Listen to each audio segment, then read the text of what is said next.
semana, na verdade, Deus falou comigo e eu fui tão impactado com essa pergunta de Pilatos. E ontem, quando eu cheguei da viagem lá de Porto Alegre, em Venezuela, dobrei o joelho na igreja para orar e Deus começou a ministrar na minha vida, falar de uma maneira tão terrível. E essa pergunta não sai da minha alma desde faz uns 4, 5 dias. Gostaria de chamar-te a atenção para a pergunta de Pilatos. Que farei então de Jesus chamado Cristo? Pilatos se encontra numa situação, ele está, como nós falamos no nosso popular, entre a espada e a cruz.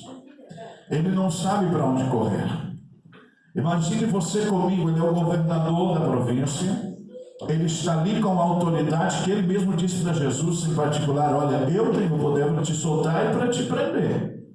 E Jesus disse para ele: eu sei que você tem, mas tudo que você tem foi delegado por Deus. Se Deus não delegasse a ti, você não teria nada.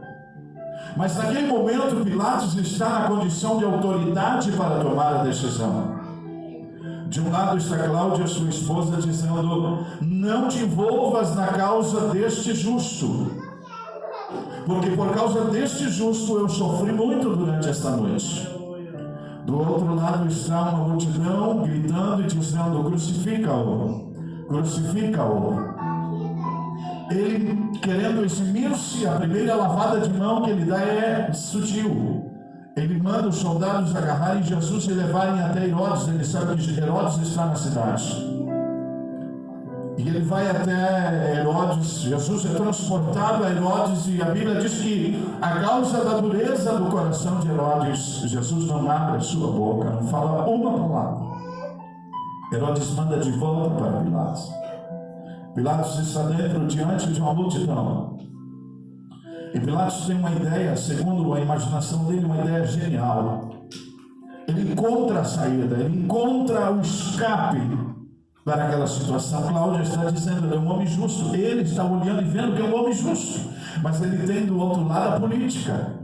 Ele tem um sistema que é como um rolo compressor que ou você anda. E é por isso, irmãos, que eu glorifico a Deus pela orientação do Ministério de Restauração, pela convenção, pelo nosso presidente, de que o obreiro não deve se envolver com política no Ministério de Restauração. Ou você é obreiro ou você é político. Ou você está na política ou você é obreiro. Porque, irmão, a política é o seguinte: ou você faz o que ela quer ou ela passa por cima de ti. Pilatos está ali. A mulher está dizendo que sofreu uma noite inteira por causa daquele homem que é um justo. Ele viu com os seus olhos que ele não tinha um pecado sequer. Mas aqui está o sistema político. E o sistema está dizendo para ele: você tem que matar ele. Você tem que autorizar a crucificação dele. Você precisa fazer isso. E então ele olha para o povo outra vez e então passa na mente inteligentíssima dele uma solução. Ele manda buscar Barrabás. No sistema romano havia um costume para agradar os súditos. Na festa da Páscoa entre os judeus se soltava um preso. Alguém que estava lá encarcerado era solto para agradar o povo. Geralmente alguém preso político, um preso religioso, alguém que pudesse demandar a satisfação do povo, do clero, dos principados, dos príncipes, alegrar-se com a soltura daquele preso. Mas Pilatos tem uma ideia genial, segundo os pensamentos dele. Ele manda buscar o pior dos piores dos presos. Ele manda trazer Barrabás e colocar diante de toda a multidão. E ele coloca Jesus aqui, e ele coloca Barrabás aqui, e então ele olha para o povo e ele faz essa pergunta. Antecedendo a essa, ele disse: eu tenho aqui Barrabás, que todo mundo sabe quem é, e aqui está Jesus chamado Cristo. Quem é de vocês? O que vocês querem que solte? Ele sabia, ele tinha certeza que era Jesus que ia ser solto. E ele ia escapar de tomar a decisão. Mas então, naquele momento, todo o povo, para desespero e surpresa de Pilatos, começa a gritar: soltem Barrabás e crucifiquem Jesus. Soltem Barrabás, soltem Barrabás, soltem Barrabás. E ele começa a entrar em desespero. E então ele olha para Jesus, olha para Barrabás, e ele não acredita no que ele está ouvindo. E ele olha para Jesus outra vez, e então ele olha para a multidão, e a multidão está dizendo: soltem Barrabás. Então ele, assustado, diz para a multidão: e o que eu faço com Jesus chamado Cristo? E então todo o povo vai começar a gritar e dizer: seja crucificado, seja crucificado. Ele, desesperado, ele olha para o povo e ele diz: mas qual é o mal que ele fez? O que é que ele fez? O povo não queria saber mais de Pilatos, e o povo gritava em uma voz só: crucifica, que seja crucificado. E nesta noite, o Espírito de Deus nos faz essa pergunta: o que faremos com Jesus chamado Cristo? Pilatos pega uma bacia de água, lava as mãos, diante de todos mostra as mãos limpas, e ele disse: vocês são testemunhas de que as minhas mãos estão limpas deste inocente. Mas a Bíblia diz, seguindo o texto, que o povo gritou numa voz só: que caia sobre nós e os nossos filhos o sangue dele. Então a Bíblia diz que Pilatos entrega Jesus nas mãos dos soldados para que fosse açoitado e depois crucificado. Eu quero te chamar a atenção para alguns personagens na Bíblia. A pergunta é a mesma: o que farei com Jesus chamado Cristo? A Bíblia diz que dentro deste contexto, deste episódio, alguém chamado Pedro havia negado ele por 3 vezes. E eu fico pensando como Pedro teve coragem de fazer isso. Como que ele pôde olhar para aquela menina e dizer: você está falando bobagem, eu nunca vi ele. Como que ele teve coragem de dizer para alguém que disse: a tua voz, o jeito de falar, o teu sotaque diz que você é um dele. E ele disse: não, você está equivocado. Como é que Pedro teve coragem de dizer isso, irmãos? Quando ele estava lá no mar, se afogando, ele gritou: Jesus, Jesus, eu estou me afogando, me socorre. E Jesus estendeu a mão e pegou no braço dele e tirou do meio das ondas, do meio das águas, do mar que estava lhe tragando, e colocou no barco. Como que ele teve coragem de dizer que não conhecia Jesus? Como que pode, irmãos? Você já parou para pensar nisso? A Bíblia diz que quando Judas, o tesoureiro de Jesus, decidiu trair Jesus, decidiu vender Jesus por 30 moedas de prata, ele dá um beijo em Jesus. A Bíblia diz que Pedro corta a orelha de um soldado, e a Bíblia diz que ferido foi o pastor, e as ovelhas se espalharam, todos os discípulos fugiram. Somente Pedro seguiu Jesus de longe. Enquanto Pedro decidiu negar Jesus, Judas decidiu trair. Enquanto Judas decidiu trair, os discípulos decidiram abandonar Jesus e fugir. Enquanto Pilatos decidiu lavar as mãos e dizer que era inocente, que não tinha nada que ver, a culpa não era dele, o povo gritou que ele fosse crucificado e que soltassem Barrabás. Enquanto os soldados escarneciam, e o texto vai seguir dizendo-nos que quando Jesus estava crucificado, os príncipes, os sacerdotes, os escribas, os anciãos e os fariseus escarneceram dele.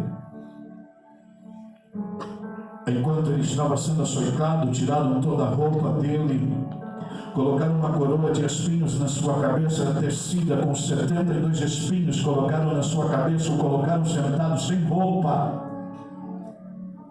e deram uma cana para ele, representando um cetro, e se ajoelhavam e faziam piada e blasfemavam e riam dele, zombando-lhe e dizendo: tu és o rei dos judeus, ajuda-nos por favor. Enquanto alguém teve a ideia de pegar aquela cana e bater na cabeça dele até que aqueles cravos entrassem na sua cabeça. Lhe despediram 40 açoites. Aquelas varas geralmente eram um soldado alto e um soldado baixinho. Um ficava na esquerda, outro na direita. Eles sem roupa, abraçado em um tronco, e batiam nas suas costas em diagonal. Aquelas varas de bater tinham 3 pontas, nela tinha um pedaço de chumbado ou de osso. Os historiadores dizem que esta região aqui toda era cortada, dilacerada. Arrancava os pedaços e muitas vezes arrancava os órgãos internos. Se você multiplicar que 40 açoites vezes 3 cortes são 120 cortes no corpo do mestre. 72 espinhos cravados na cabeça. Mas a Bíblia diz que ele não abriu a sua boca. Lhe colocaram uma cruz sobre as suas costas e o fizeram levar. E no meio do caminho vai aparecer um Simão Cirineu, que é constrangido pelos soldados a ajudar a levar a cruz. Ele é levado ao Calvário, ele é cravado na cruz. E ali, cravado na cruz, é suspendido no ar. À esquerda o malfeitor, à direita o malfeitor. E até mesmo lá na cruz, a Bíblia diz que estes príncipes dos sacerdotes, escribas, fariseus, eles escarneciam e riam e diziam: tu que destróis o templo e constrói em 3 dias, você faz isso e aquilo, é filho de Deus, desce que nós acreditamos em você. E a Bíblia diz que um daqueles malfeitores começou também a escarnecer de Jesus e começou a dizer: se tu és o Filho de Deus, desce dessa cruz, te salva a ti mesmo e salva nós também. O da direita olha para ele e diz: tu não tens temor algum. Como é que você consegue? Nós estamos aqui presos, crucificados e condenados porque fizemos tantos males, mas ele não fez mal nenhum. Olha para Jesus ao seu lado e lhe diz: lembra-te de mim quando entrares no teu paraíso.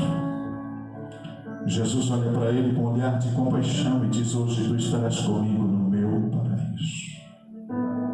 Hoje tu estarás lá. A decisão é tua. Eu não sei quem desses personagens você é. Eu não sei. Eu preciso te dizer que cada um de nós tomamos a nossa decisão. Mas a pergunta que o Espírito Santo quer nos fazer, está nos fazendo nesta noite: o que farei com Cristo?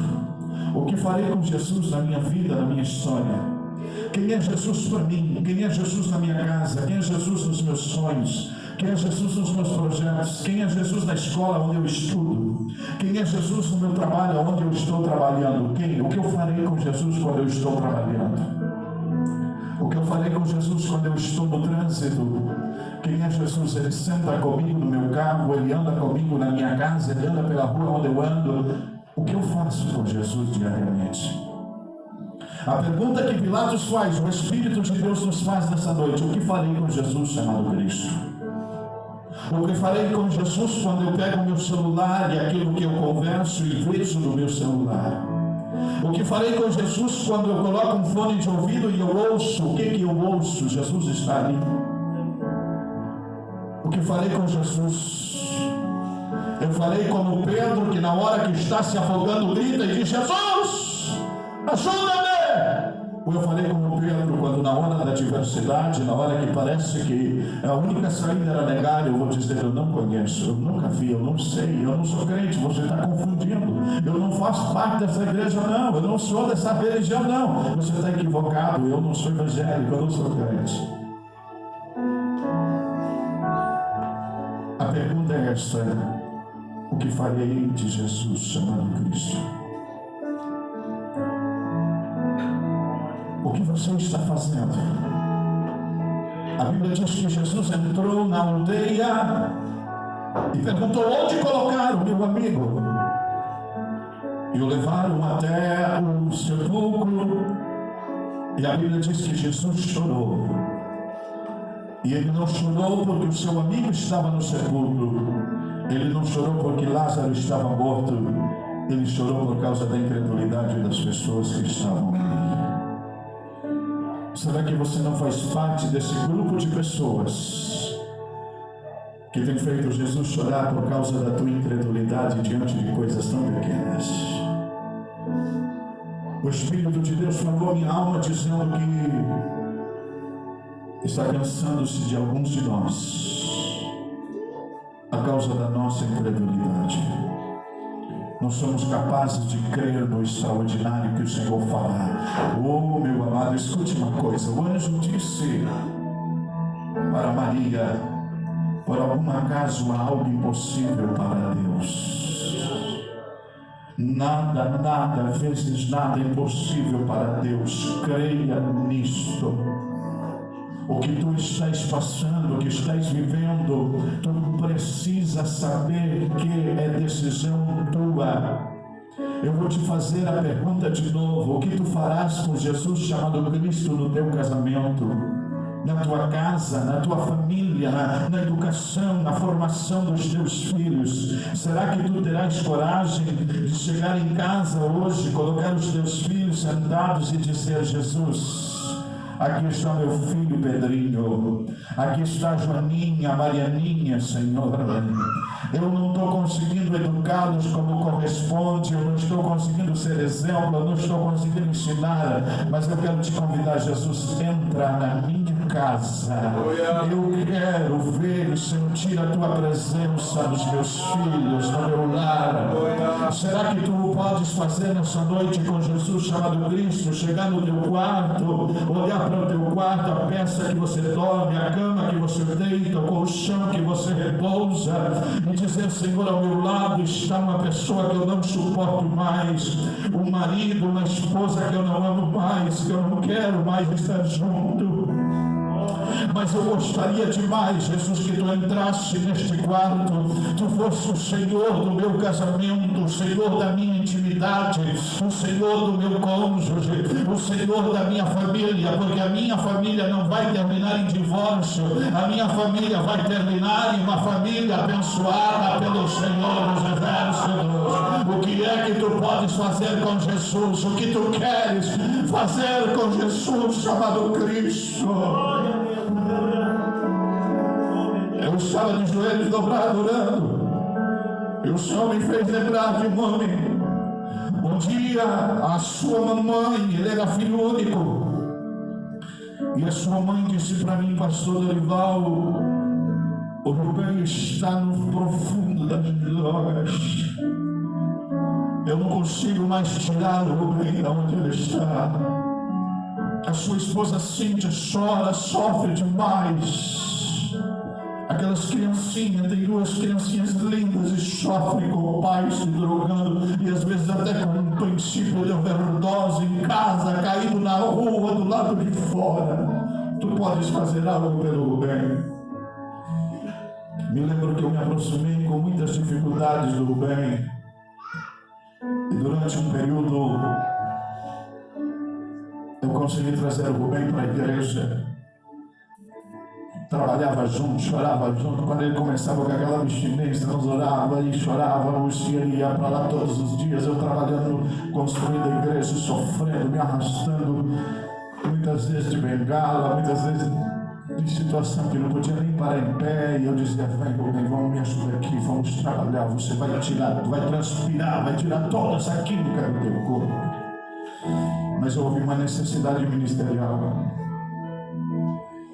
e eu tive que me ausentar por 1 ano e 2 meses da igreja. E quando eu regresso à Argentina, o Rubem estava nas drogas outra vez. O pastor que ficara em meu lugar não entendera que o Rubem precisava. Ele tinha uma esposa, tinha filhos, tinha uma mãe chorando. E por 3 vezes eu conversei com o bem e não havia jeito. E um dia eu estava vindo de carro e na esquina de frente da minha casa, a igreja era em diagonal assim, estava o bem na parada de ônibus com a esposa grávida do 3º filho, cheio de brincos, de piercing, com a roupa toda esquisita. Eu fui a casa, botei o carro na garagem, o Espírito de Deus disse: volta lá. Eu fui lá, abracei o Rubem, eu beijei ele, eu disse: meu filho, não te mata desse jeito. Olha para lá, Rubem.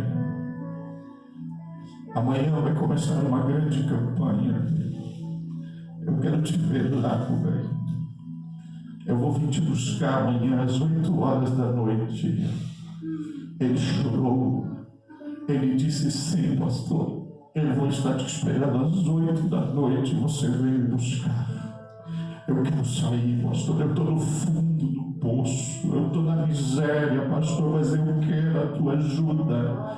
E ele assim te abraçaram, choraram. No outro dia eu fui lá, toquei a campainha e ninguém atendeu.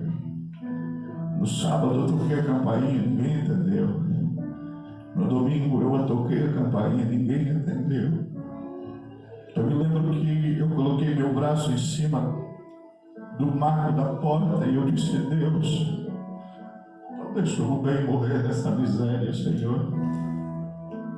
Naquela noite eu fiz uma oração com a igreja pelo Rubem. Mas às 5 horas da manhã o Rubem saiu para ir trabalhar.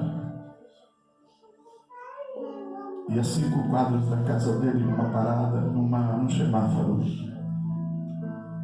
chegaram 2 assaltantes e lhe deram 2 tiros. Lhe tomaram uma moto e se foram. Quando ele caiu no chão agonizado, ele dizia: chame o pastor, não me deixe morrer, por favor.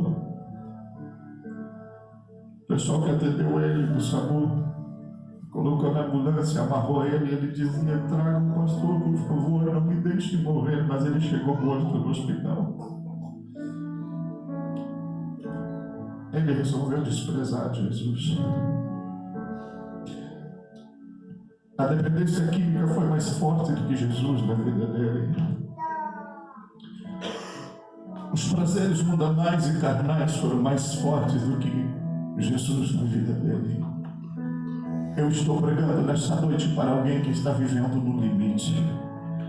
O Espírito Santo de Deus me faz entender nesta noite que alguém está vivendo, mas muito no limite.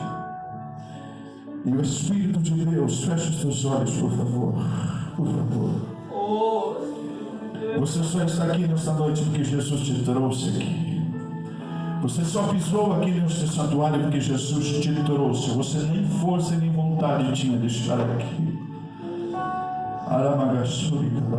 Me ajude a orar, Deus.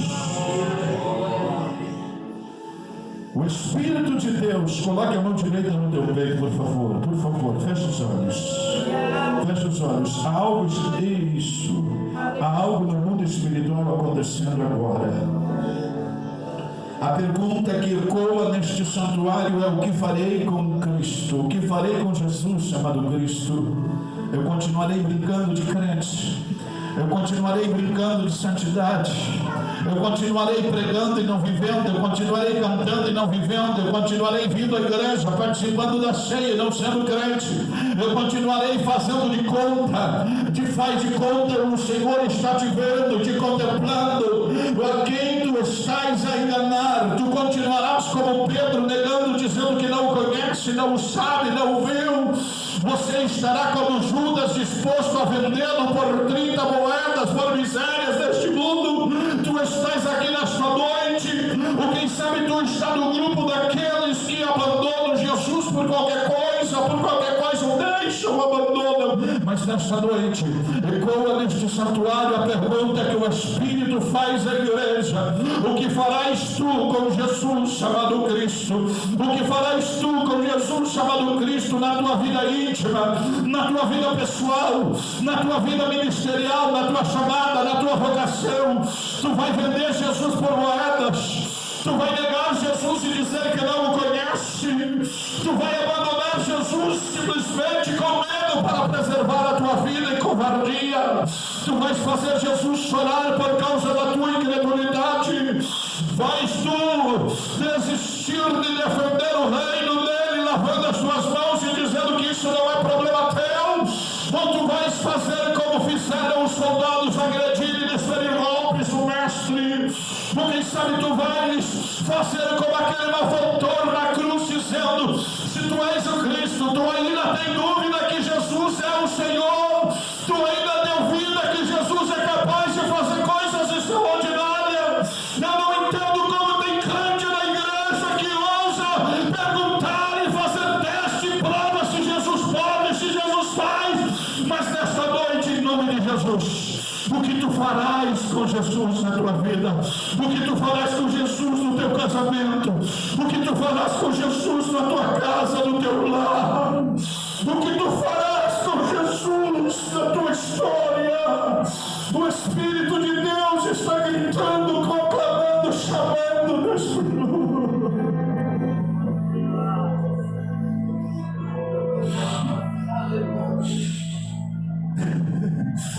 Você vai trocar Jesus por qualquer moeda. Você vai trocar Jesus por aquele namoradinho na escola, por aquela namoradinha. Você vai trocar Jesus por aquele colega de trabalho, por aquela colega de trabalho. Você vai trocar Jesus pela vizinha, pelo vizinho. Você vai trocar Jesus pelo aquele amor, aquela paixão. Você vai trocar Jesus por um momento de emoção, por um momento de prazer mundanal e carnal. Você vai trocar Jesus por um celular, por uma internet, pelo Facebook. Você vai trocar Jesus por coisas tão pequenas, tão coisas inúteis. Qual é a tua resposta diante da pergunta do Espírito Santo nesta noite? O que tu farás com Jesus? O que tu farás com Jesus? O que tu farás com Jesus? O que tu farás com Jesus? O que ele fez por ti eu já sei. O que ele fez por mim eu também já sei. O que ele fará é grande, é extraordinário. Mas o que tu estás disposto a fazer com Jesus nessa noite? O Espírito te pergunta, fica de pé comigo. Fica de pé comigo, Alamanda Garabachanaraia. O Espírito de Deus nos últimos dias tem me cobrado de mim isso. O que eu tenho feito com Jesus na minha história, o que eu tenho feito com Jesus na minha casa, o que eu tenho feito com Jesus na minha família. Quando está tudo errado eu chamo ele, quando está tudo bem eu jogo ele da porta para fora. Quando as coisas vão bem, Jesus fica lá fora. Quando as coisas vão mal, Jesus entra para cá, Jesus. Quando tudo está errado, Jesus lembra de mim. Quando tudo está certo, Jesus esquece-me de ti. Meu amado irmão e irmã, pelo amor de Deus, o Espírito e a noiva nesta noite precisam tomar uma posição. O que faremos com Jesus chamado Cristo? O que faremos com Jesus chamado Cristo?